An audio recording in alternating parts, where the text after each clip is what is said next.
Beethoven, yes. Now, Beethoven, I had kind of a weird coming around to the music of Beethoven. I don't know if this is on. No. Okay. Sorry, just keep going. So, anyway, I played this piece for the first time 2 years ago in my second year here. And up until then, you know, everybody knows Beethoven. I've heard of Beethoven, I've heard some of his pieces, and yeah, they sound good, but I didn't really get it until I played Beethoven. And so now I'm revisiting this piece 2 years later, and it's just revealing itself to me in new ways all the time. And it's really just impeccable how a piece can do that, and kind of shows how I've grown, and it's really fun to come revisit this Beethoven piece. Now, as we know, Beethoven gradually lost his hearing.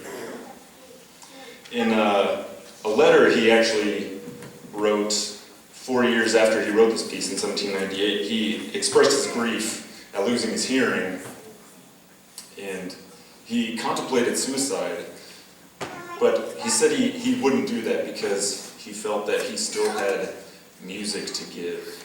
And it's so strange how somebody can just know that their music is that important, and 200 years later, here we are, still studying his music.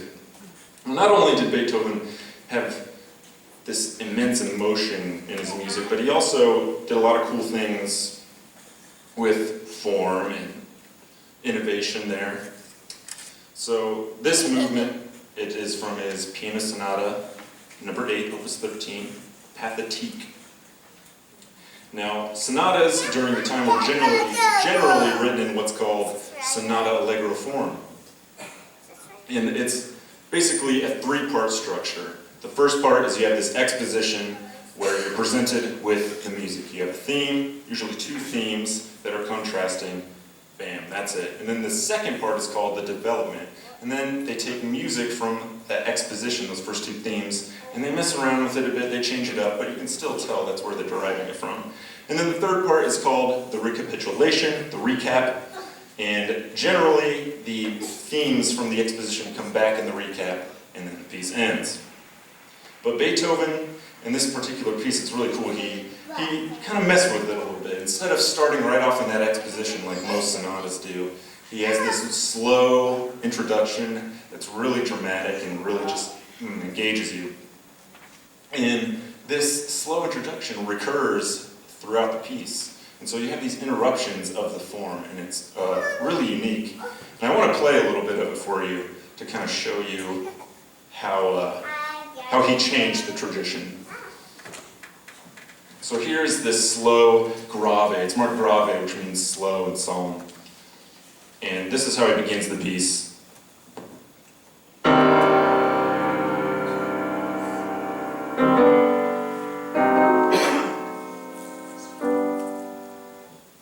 And that's kind of the mood for a while, where normally, here's the first theme of the piece. Normally sonatas from composers before would just start right in it.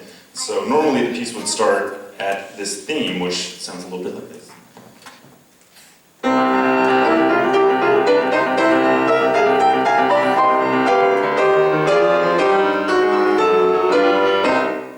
But Beethoven lets us wait a little bit for it, so it's a really cool piece. It's very dramatic, very Beethoven. I'm excited for you guys to hear it.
Thank you.